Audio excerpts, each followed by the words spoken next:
Ang susunod po ay si kapatid na Susan Ruda, isang Katoliko, taga Legazpi. Magandang gabi po. Magandang gabi ho. Sige po, kapatid. Magandang gabi ho, Brad. Curious lang ako sa pananampalataya ninyo. No? Ano ang basihan ng inyong relihiyon?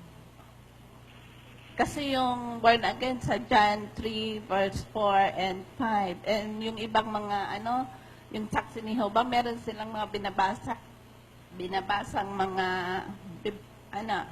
bersikulo na batayan ng kanilang pananampalataya. Sa inyo, ano ho ang batayan ng inyong pananampalataya? Unang Korinto 2:4. Basahin nga natin. At ang aking pananalita at ang aking pangangaral ay hindi sa mga salitang panghikayat ng karunungan, kundi sa patotoo ng Espiritu at ng kapangyarihan, upang ang inyong pananampalataya ay huwag masalig sa karunungan ng mga tao, kundi sa kapangyarihan ng Diyos. Ayan po ang batayan ng pananampalataya, kapatid. Ang kapangyarihan ng Diyos.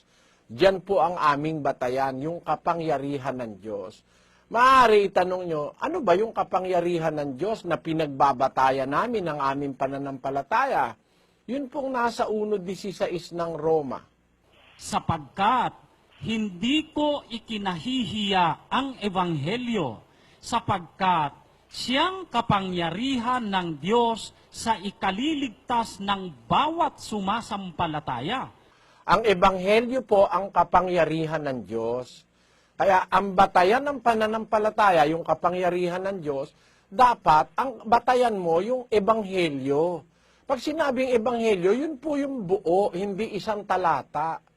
Kasi batayan ng mga born again, ibinigay ng Diyos ang kanyang anak sa sanlibutan upang ang sumampalataya wag mapahamak. Sino yung sumasampalataya? Kanino sasampalataya? Kay Kristo. Aling Kristo yung sasampalatayanan mo? Mahaba pong issue yan. Nasa Ebanghelyo lahat yan maraming iba-ibang Kristo ngayon Ang Kristo ng born again, yun daw yung Ama. Ang Kristo ng Katoliko, kahoy. Maraming Kristo. Sabi nga ni Kristo, maraming lilitaw, bula ang Kristo alin dyan ang pagbabatayan mo?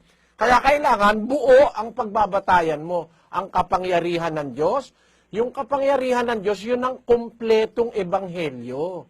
Yun po ang aming batayan, yung aral na nasa Bibliang buo. Pati nga damit, meron pong utos dun Pag Ebanghelyo po ang pag-uusapan natin, pati damit may utos Basahin natin sa unang Timoteo 2:9. Gayon din naman na ang mga babae ay magsigayak ng mahinhing damit na may katimtiman at hinahon, hindi ng mahalagang hiyas ng buhok at ginto o perlas o damit na mahalaga, kundi siyang nararapat sa mga babae na magpakabanal sa pamamagitan ng mabubuting gawa. Yan po nakasulat, kapatid. Ang Ebanghelyo, kung siya ang pagbabatayan mo, pati nga damit may disiplina Hindi pwedeng magdadamit ka, nakalabas yung dibdib mo, o kaya nakalabas yung hita mo, o kaya nakalabas yung pusod mo, o likod mo. Kung ang batayan mo talagang Biblia, kailangan ng babae mahinhing damit, matimtiman, mahinahon, decent. Basahin nga natin sa Bicol. Siring man na ang mga babae magsamno sa saindaman sana sa gubing na mabini, na may kasupganan asin kamayukudan. Maliwanag yan, magsamo sa saindaman sana sa gubing na mabini, na may kasupganan asin kamayukudan. Ibig sabihin, yung pagdadamit na hindi kagaya ng damit ng mga artista, lahat ng pwedeng ilabas, inilalabas. Ibig ko lang pakita, kapatid, na ang batayan ng paglilingkod sa Diyos, yung kapangyarihan ng Diyos, yung kapangyarihan ng Diyos, yun yung Ebanghelyo, yun ang kapangyarihang makakapagligtas. Doon tayo dapat magbata, hindi sa isang talata. Saksi ni Jehovah, ang batayan, 43 gis ng Isayas. Mali pa. Bakit? Wala namang Jehovah sa talagang Biblia Mga kapatid Sa yung original na Bible, wala pong Jehovah ron. Yung Jehovah, kailan lang lumitaw yan? Invento lang yung pangalan na yan. Sa Hebrew alphabet, wala pong Jehovah kasi walang J eh. Wala pong J sa Hebrew alphabet. Kung nag-aaral lang ang mga tao ng katwiran, hindi ka maloloko ng mga saksi ni Jehovah eh. Sa Hebrew language, sa Hebrew alphabet, walang letter J. Ang Biblia, originally, sinulat sa Hebrew. Paano magkakaroon ng Jehovah? Walang letter J sa Hebrew alphabet. Alam naman nilang hindi totoo yung Jehovah na yan eh. Basahin natin yung libro ng saksi ni Jehovah sa kanilang reasoning from the scriptures. Ito po, libro po mismo ng saksi ni Jehovah na Reasoning from the Scriptures. Sa page 192 po, sabi nila, hence, some moderns have framed the name of Jehovah unknown to all the ancients, whether Jews or Christians. Tugin mo nga doon sa Tagalog na edition yung kanilang libro na yan. Opo, ito, libro din po nila ito, kaya lang salin sa Tagalog. Sila rin ang nagtagalog po niyan. Yan, ang sabi po sa nangangatwiran mula sa kasulatan. Sa pahina 191 ng libro ng Saksi ni Jehovah, sabi po nila, dahil dito ay binuo ng ilang makabago ang pangalang Jehovah na hindi kilala ng mga sinauna, maging Hudyo o Kristiyano man. Nakita mo yan? Talagang makabago pala. Yan pala modern. Na binuo ng mga modern na mga nagta-translate ng Biblia. Hindi man niya nakilala ng mga Hudyo nung una, kahit mga Kristiyano.